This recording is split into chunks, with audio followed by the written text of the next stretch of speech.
This episode is brought to you in part by the American Homebrewers Association, who invites you to give the gift of membership this holiday season.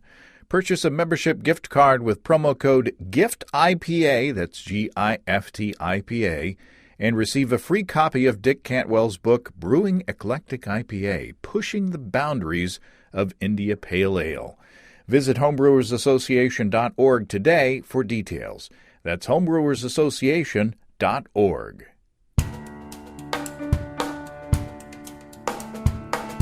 Welcome to Basic Brewing Radio for Thursday, November 14th, 2019. I'm James Spencer. Here at Basic Brewing Radio, we're all about home brewing.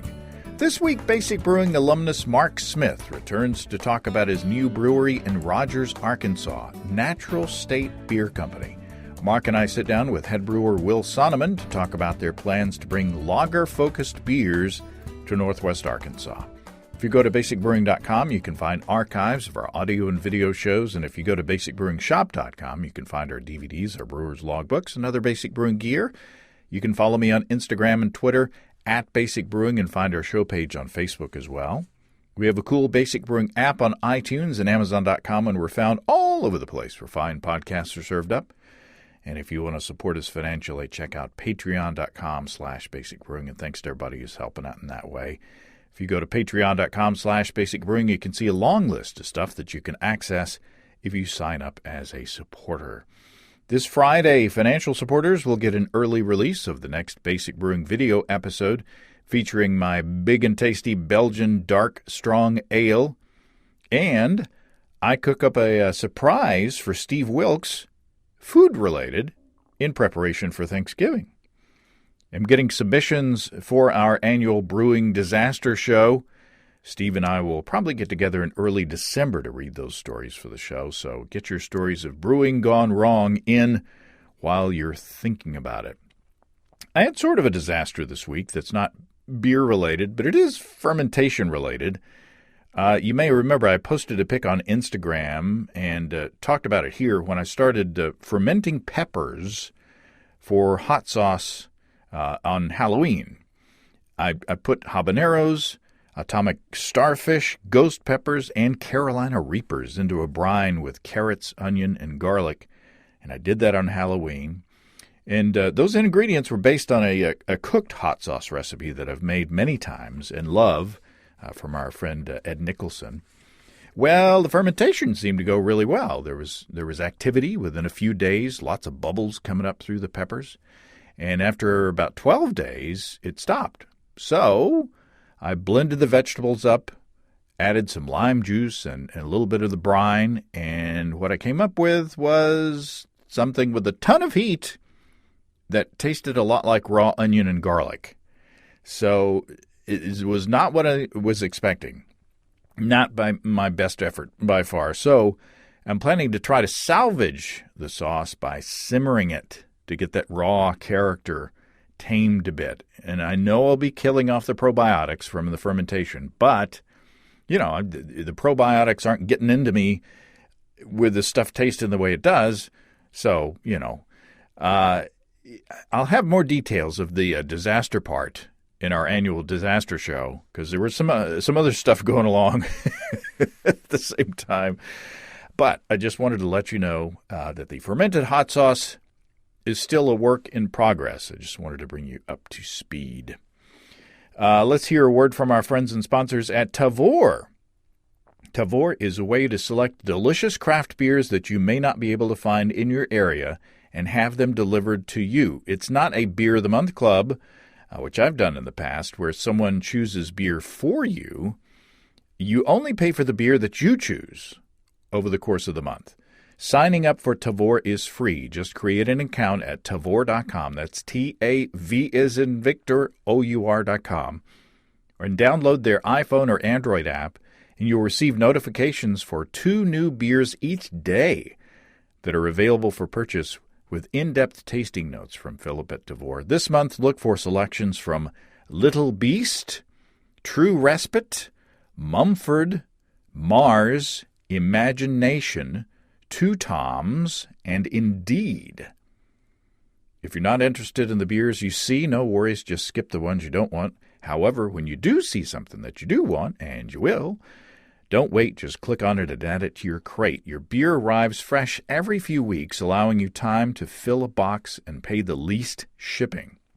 So, why don't you check it out? It doesn't cost anything to sign up, and there's no obligation to purchase anything. In fact, if I can ask you a favor, just go to Tavour.com, T-A-V as in Victor, O-U-R.com, or download the app, and when you sign up, enter the promo code Basic Brewing, all one word. Don't forget to do that, and you'll get $10 off your first shipment of $25 or more. So I'm giving you $10.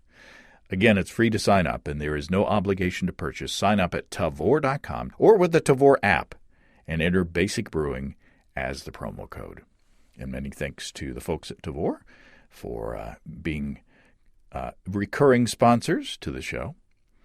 Let's take a look into the mailbag. Rob from Tampa, Florida writes, in the spirit of Alton Brown, where he readdressed some older episodes in Good Eats Reloaded, are there any nuggets of wisdom that you may have espoused in your earlier episodes that you may have changed your mind about?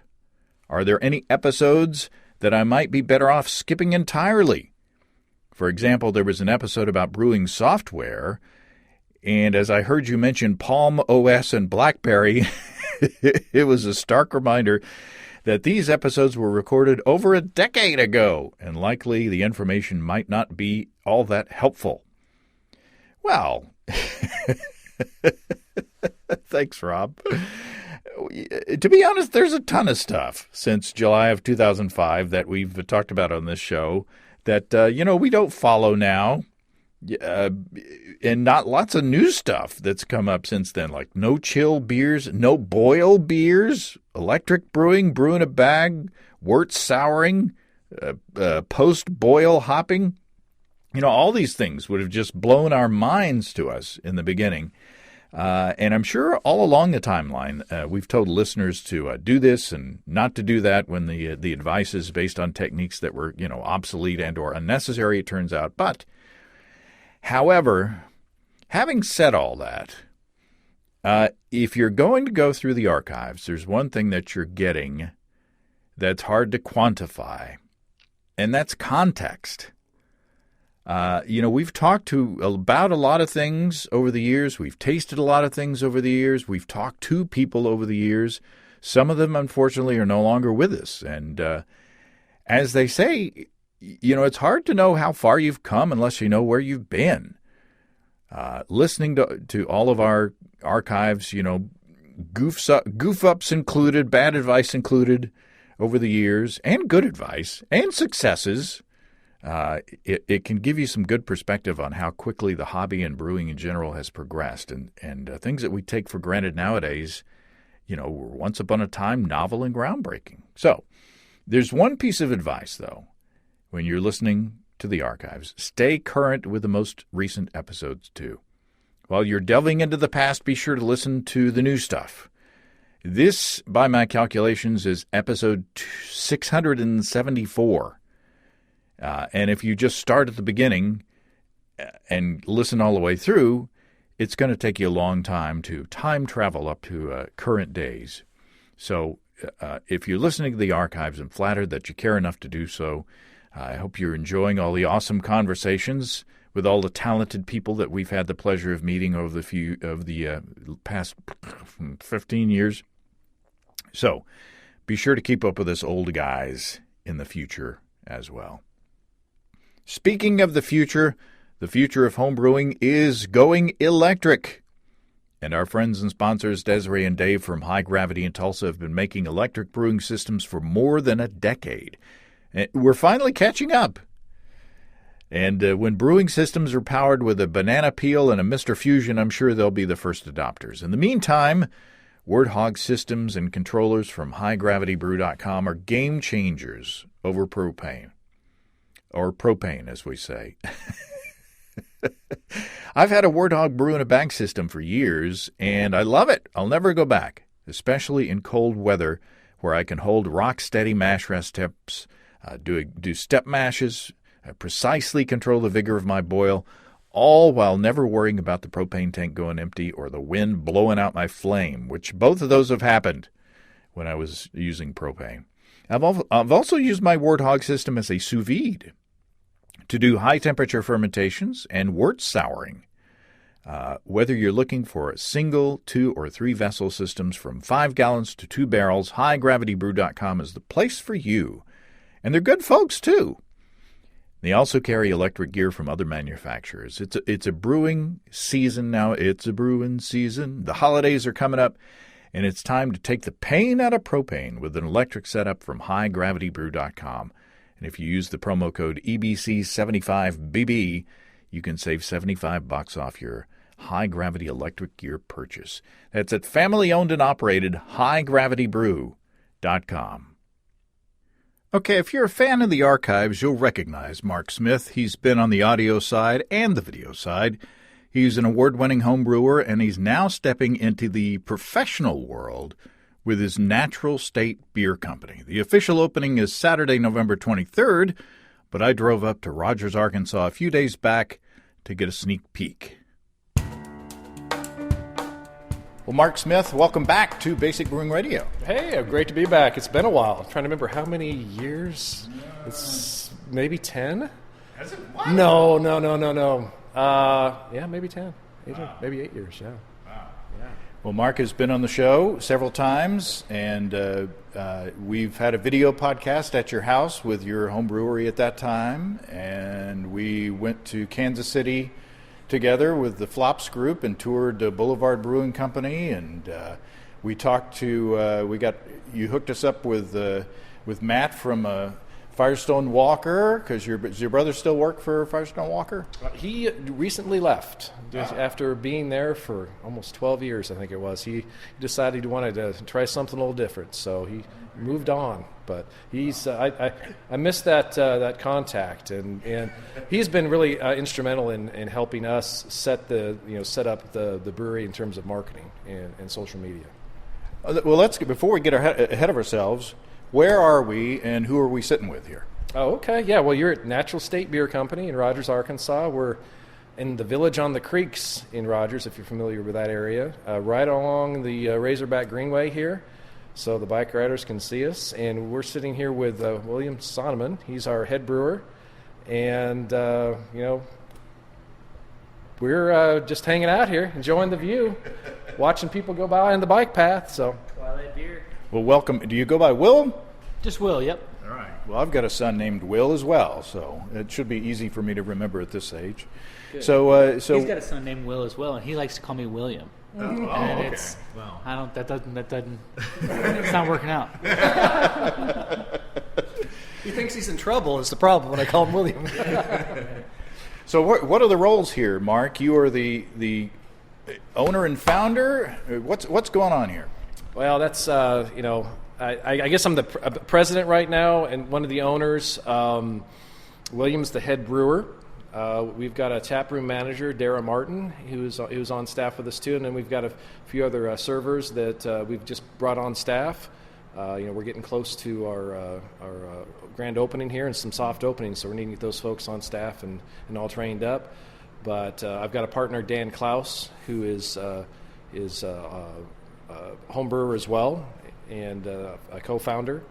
And then I've got a financial partner in my great uncle Steve, that rich uncle. He gets greater all the time, right? Yes, exactly. But that's kind of the roles that we have here, and we're just excited to get going. Get people tasting our beers, and we've been on social media for 2 years promoting. 1,000 Instagram followers. Yeah. Wow. That bunch Before you officially poured a single beer. We're not even. Yeah. Right. We hope we live up to the hype. But we've got a lot of people really interested in us, and we're really excited to be a part of the brewing community in Northwest Arkansas. Let's talk about the structure that we're in. You got to build this building from scratch, yes, sir. And that's kind of your wheelhouse, right? I mean, you are an engineer by trade, as well as being a home brewer. So what was it like working on your own project? It was pretty surreal. It really was. I mean, being able to kind of build from scratch what I think is the ideal kind of small batch brewery and tap room. Our company, Tatum Smith Engineers, did do the structural engineering on this, and we partnered with Core Architects and several other people that we work with all the time on the engineering side of things to make this building happen. HP Engineering for mechanical, electrical, and plumbing, which is a huge part of any brewing project, of course. Crossland built the building, and Crossland Construction, and these are folks I deal with on a day-to-day basis in my day job. So, being able to cross that into the home brewing and pro brewing side of things was really special. There's a lot of synergy, I guess you'd say, with all those different trades and the people that I know to make this happen. And this is a lot of people that really wanted to help bend over backwards to make this project happen for us here. So what kind of research did you go through to get to where you are, and how did that lead you to the system that you've got? That's good. Good question. That's what I do, Mark. Yeah. Well, I drank a lot of beer. No, we toured a lot of facilities. Will and I and Dan and you and I have toured back in Bullard so literally for decades, going through and just taking note of what different breweries had done over the course of that time, and just making little mental notes on what I'd like to do, what I'd do differently, that's brilliant. We need to incorporate that in our tap room or brewery. But as a home brewer, going way back, I started brewing in 2003. Back then, I read every book I could find on home brewing. I listened to this podcast called Basic Brewing Radio. Maybe you're familiar with it. And despite that, despite that, it turned out well. No, I mean, I listened to almost every episode of the first probably 10 years that you did, and that really helped out a lot. But yeah, just researching with the books that were available back then, and then just doing probably 20 or 30 batches of beer a year. Just constantly tweaking recipes and trying to figure out what I liked and what other people liked, and it's just all kind of come together through years and years of practice of just doing it. So 15, 16 years of home brewing. 250 batches of beer roughly over that period of time, and that's kind of really got me to where I'm at with the lagers, and what we're trying to do here is focusing on the lagers. Is those are just the beers I just kind of fell in love with after going through all the different ales that I could possibly brew. My IPA years, they were long years. There were many IPAs I went through. There were some great times, some great years, and I'm kind of getting back into some of these milkshake IPAs. That's an interesting thing. Although we probably won't be producing those here. There's a lot of places that do some really good milkshake IPAs, but not us. So is the Reinheitsgebot in effect here? Oh yeah, absolutely. Yeah, along with Gemütlichkeit and everything else that you want to sell those funny German words. Yeah, our core recipes will be the core four for the Reinheitsgebot. Your water, your malt, hops, and yeast. We definitely were going to focus on those. We're not going to let it handcuff us, though. We will get away from that at some point. We may do a beer that has, peppers or fruit in it, but it'd be a very limited batch type series. We really want to focus on those four main ingredients, and you can do a lot with those four main ingredients. We've all tasted some beers that you swore up and down had fruit in them, but it was just the hops. And that's what we really want to try to do is just explore those four and create some unique flavors. And we'll talk about the system. Is this a dream system that you've got going on here? Oh yeah, it's a brand new 7-barrel system. It's very manual. It doesn't have a lot of the bells and whistles and the pneumatic valves and the automatic systems that some of the other newer brewers are dealing with. But it's nice in that sense because it gives the brewer, that technique. It involves your hands. It involves you, climbing up and down the steps a few times to make sure that the water's at the right temperature, things like that. So it's great, and it's really responsive. It's beautifully shiny and well put together. But it gives me the ability to put in a little nuance here and there, and so it's great. It's been great so far. And y'all were showing off the three. I guess they work in tandem, on-demand hot water system, so there's no hot liquor tank. Yeah. Having as much pasteurization temp water as you can handle is a wonderful thing. I mean, it's a tool, and yeah, it's great. It's great back there so far. So could you theoretically sanitize or clean in place with the hot water coming out of the wall? Yeah. So you can use either chemical, really abrasive chemicals, or in some situations for our transfer lines and things like that, because we have all the hot water that we could ever want, we can get away from using peracetic acid, was what a lot of brewers are using, and for certain sanitization and sterilization, or just sanitizing things, it's a lot easier. Yeah. And where do you come from? What's your background, and how did you meet up with this guy? I am from the East Coast. My wife and I moved here from Northern Virginia. I was born and raised in Maryland, and we were just looking for a fresh start, and we found Northwest Arkansas, and we love everything about this, beautiful green place on the earth. And obviously, you guys have this fantastic blossoming beer scene. Mm-hmm. When I was first thinking about moving out here, it was like a dozen breweries, and now I think we're 15, 16 plus, including ourselves. We've got craft cider. We've got a new craft distillery in town. And so for me and for what I do for a living, I mean, it was a fantastic way to get out of the D.C. area and come to a new place that still has plenty to offer. So we've got a short flight in front of us because you're still cranking up. But so what's this beer here, Mark?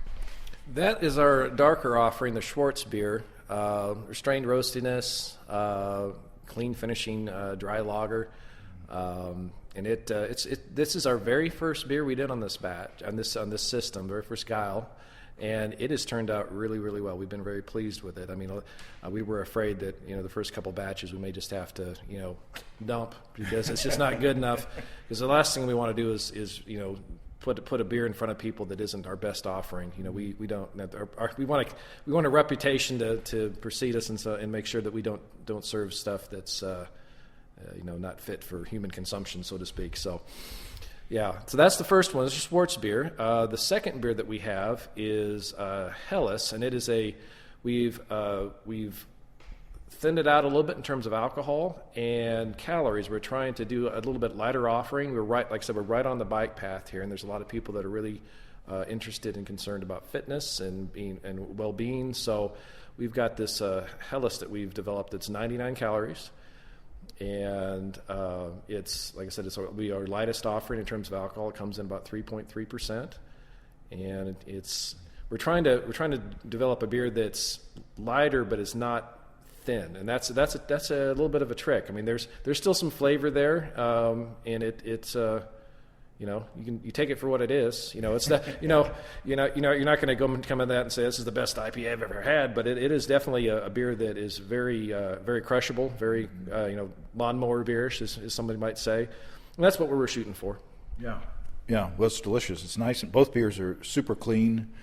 The Helles is very crushable, very drinkable, but at the same time, it does have a fairly substantial body. And I think, Will, you said this isn't completely carved up yet, so once it reaches a little bit higher carbonation, it'll be even more satisfying, with the mouthfeel. I don't know why people wouldn't just drink a lot, come in off the bike trail and just drink a lot of that. And not have to worry about too many calories or too much alcohol. And the first beer is super nice and clean and roasty. It is a subdued roastiness, as you said. It's not a porter, but there is a nice foundation of roast malt character. But at the same time, it is super drinkable as well. So whose recipes are these? These are Mark's recipes. Part of my involvement here is helping Mark get his recipes to like a production brewery level, but it's all Mark's recipes. So Will's definitely helped with the tweaking of the recipes to get him to 7 barrels. There's no doubt about it. I mean, the foundation of a lot of these recipes is Jamil Zainashev's book. Was it Brewing Classic Styles, I think is what it was, that I've developed over the course of many years. But Will is the missing piece in the puzzle for me to go to pro brewer status. Is I don't have the time with my day job to do the brewing, day-to-day brewing, and I don't have the experience running a system like we have back there, and I don't have the background or the education that Will has to scale these brews up and make them approachable for the masses, so to speak. So he definitely had some involvement in these recipes for sure. So talk about the recipe. I mean, how does one, as a home brewer, approach this style of beer? What goes into it? Well, I'll tell you, I'm going back to that book. I just kind of started with that recipe, then I just kind of tweaked it. I had a fairly good background in what each ingredient brings to the beer, and I'm a big fan of making sure that if there is a malt or a hop in the beer, you have to know what it brings to the beer. If you're just throwing stuff in there, you may have a great beer, or you may have an awful beer. But every ingredient in that Schwartz beer, from the Pilsner malt, the Munich malt, and is it Black Prinz is what we're doing? Prinz is one of the keys to this one. Yeah. They all bring a certain character to the beer that makes it the color and the flavors that we're looking for here. We want the Munich in there to kind of give it a little bit more body than just a Pilsner malt. We want obviously Black Prinz in there to give it the color. So but keep the roastiness subdued. Right. Yeah. And these are lagers. Yes. Yep. So they're both lagers. Yeah. We're primarily doing lagers. I mean, we're going to put in maybe a Hefeweizen. Hopefully for opening, we'll have a Hefeweizen. Might have an alt. Some an other alt beer. A Kolsch. Yep. Yeah. And Will brews a really, really good Kolsch, so we're definitely going to have that on tap at some point. Maybe a seasonal in the spring, if nothing else. But primarily European lagers is what we're focusing on. We really want to introduce, or I don't want to say introduce, we want to expand people's palates when it comes to lagers. There's other folks in the area that do lagers, and they do them well. We just want to explore more of them. We want to do the Schwartz beer, the Vienna lagers, the Oktoberfest, the Box, Doppelbock, Pilsner, Helles. Just explore the whole variety of lagers, because there's a lot of I think some of the styles have kind of been forgotten, or they get the bad rap because they're associated with the domestic lagers.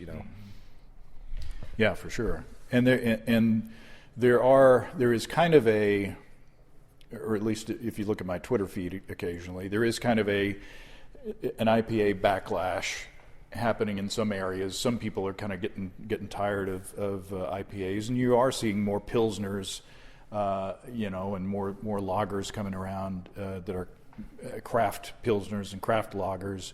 And so I think that there is there's definitely a niche in this area that you guys can fill, and there's a reason that lagers have been around so long and have been so popular for so long. Mm-hmm. Yeah, your brewer's favorite beer, even if they're selling you IPA, your brewer's favorite beer is oftentimes a lager, an approachable, lower alcohol lager. Mm-hmm. And yeah, hopefully people in this area will recognize a well-made premium caliber lager. So what's your approach to lagering? I mean, there's, you've got, I don't know if you guys have been reading, posts from like the Brewlosophy guys where they do, tests where they've been brewing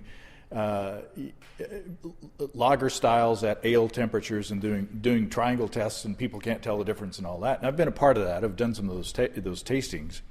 So I'm assuming that you guys stick to more of a traditional lagering schedule.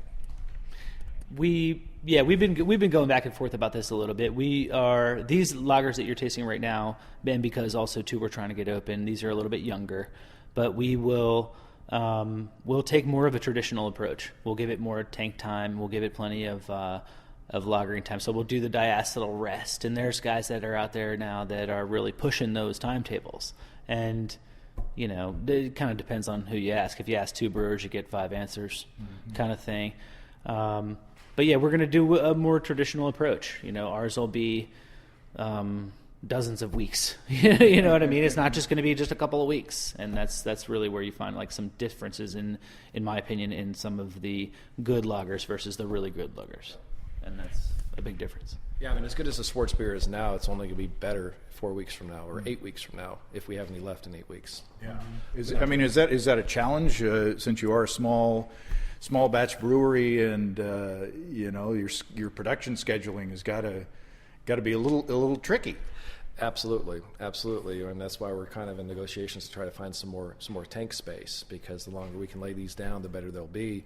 I mean, Will has kind of a saying that we'll let the beers tell us when they're done, not the timetable tell us when we're done. We're not going to worry about, well, that beer is taking up that real estate in that tank for 4 weeks. It's time to get it moved on. Is the beer ready or not? Like Will said, more traditional brewing temperatures. 52 degrees is what we're fermenting a lot of these lagers at. Then we'll do diacetyl rest up to mid 60s, and then we're crash cooling them for literally weeks, just above freezing to get them into lagering mode. So. Well, I judged a competition in Salt Lake City one time. I'm not a big beer judge, but one of the flights was Pilsners, and we went through 3 or 4 rounds, 3 or 4 beers, and it was like, wow, these are really good. These are really good examples. And one of the judges at the table said, we really haven't had a diacetyl bomb yet. And the next bottle that the steward opened, he opened it, and literally you could smell butterscotch or movie butter coming out of you can tell it, especially in a style. It's got to be kind of intimidating, in that these styles are very delicate and there's nowhere to hide. There's not a huge amount of hops that's loaded on top of these. So if something does go wrong, there's not a whole lot of wiggle room there. Yeah, that's very true. You got to just like we said, you got to let the beer tell you. You try to get the diacetyl to come out, and just drink it up. Mm-hmm. That's where the sensory training comes in. Constant sensory evaluation. We have to drink a lot of beer here to make sure that what we bring to you is worthy. But it's great. Working with Will, we've had some beers that didn't turn out the way we wanted them to be, and as we went through, he and I have been home brewing really over the last year and a half on my system, kind of tweaking these recipes and getting them ready for the 7-barrel.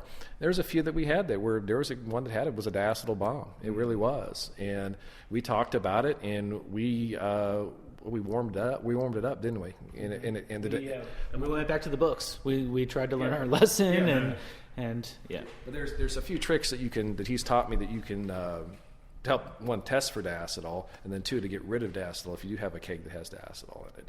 And it's just simply warming the keg up for a number of weeks. We can sometimes allow whatever yeast is still in that keg to work and get rid of that diacetyl. There's yeast there that can be. So if you do have a keg of homebrew at home that tastes like movie butter popcorn, it can be rescued. It can, yes. If there's a little bit of yeast in there, you can give it the temperature, you can give it the time, and just lager it. Time will clean up a lot of that stuff for you automatically. Well, so you're, as you said, you're entering into kind of getting more crowded beer market here in Northwest Arkansas, and as a beer consumer, I say the more the better. But so what's been your interaction with the other players in the market? Has everybody been welcoming, or has everybody been helpful in welcoming you into the area? We're really entering into a brothership. I mean, it's just been phenomenal, the support that we've gotten from all the brewers in the area. They've been mentors, cheerleaders.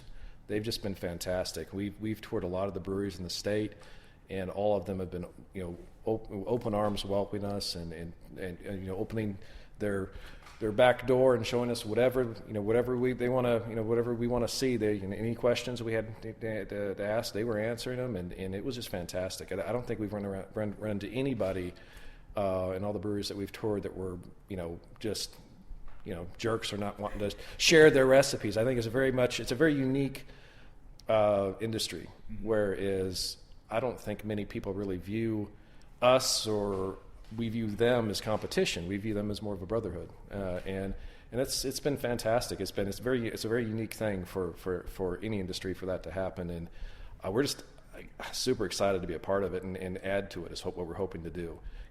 I'm like you. I think the more breweries you have in an area, the more people that love beer are going to come to the area, and I think we're and with the air that we have that's so beautiful and the outdoorsy, and I really see this area, very much like the Front Range of the Rockies was, 10, 15 years ago. That burgeoning beer industry is coming on tap, and people are just excited about every new brewery that opens up. So what are the long range plans? I mean, I'm sure you're occupied with just getting the furniture placed and the bar built and the tap lines run, and all that is probably occupying your brain. But in your business plan, whether it's down on paper or not, where do you want to be? Do you want to be a regional player? Do you want to stay small? What's in your mind? Well, I mean, being a regional player, a whole different thing opens up. I mean, you're fighting for shelf space. You're fighting with the big boys.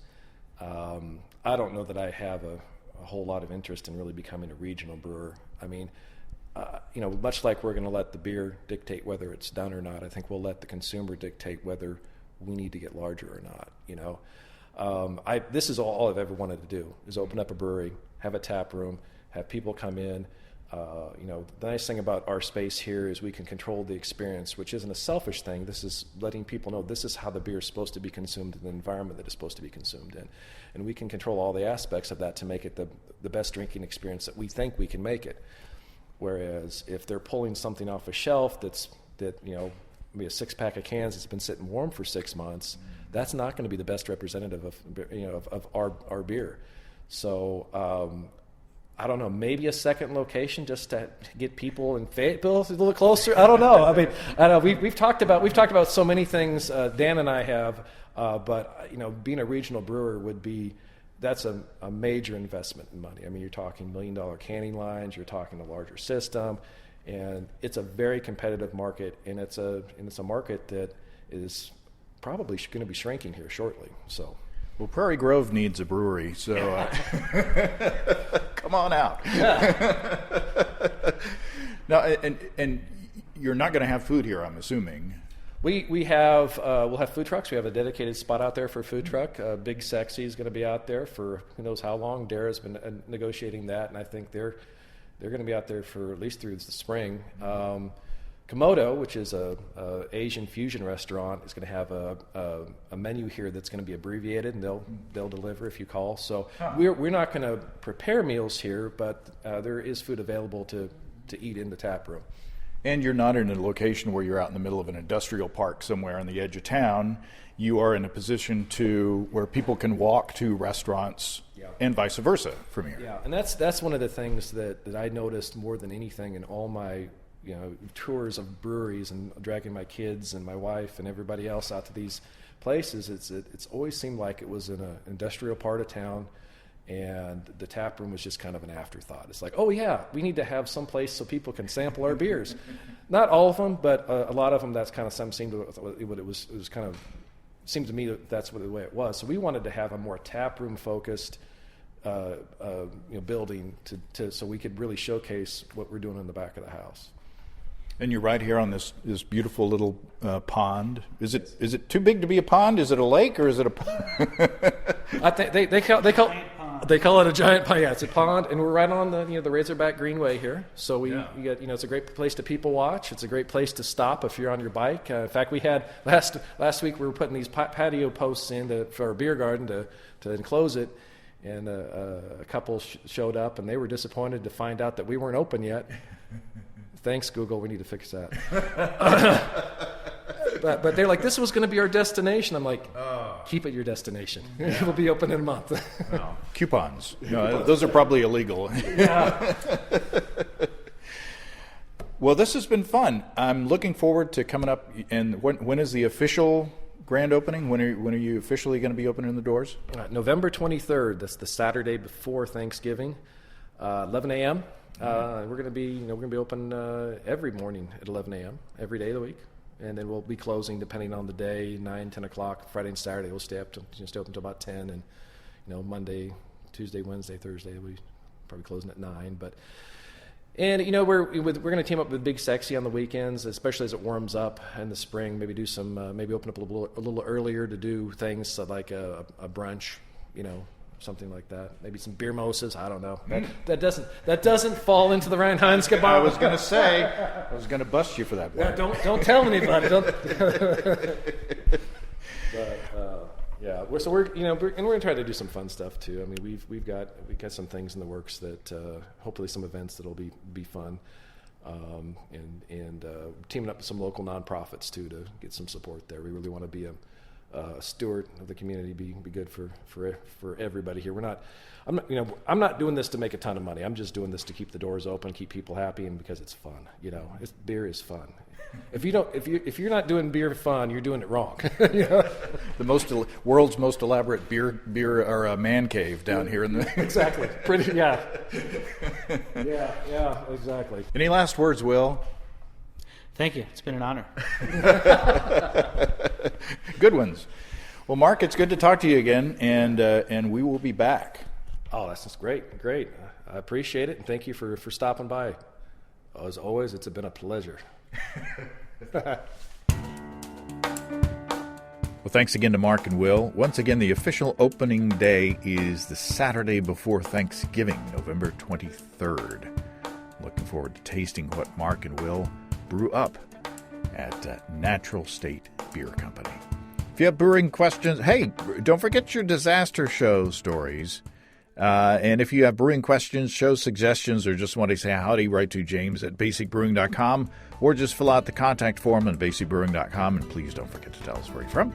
Check out our mobile-friendly shop at basicbrewingshop.com. Thanks to everybody supporting us through our Patreon page. Special goodies coming your way. Check that out at patreon.com/basicbrewing. That's all until next time. Until then, thanks for listening, everybody. I'm James Spencer, production help for Basic Brewing Radio, and our website is provided by Kelly Dodson. Basic Brewing Radio is a production of Active Voicing. We'll talk to you next time, everybody. So long.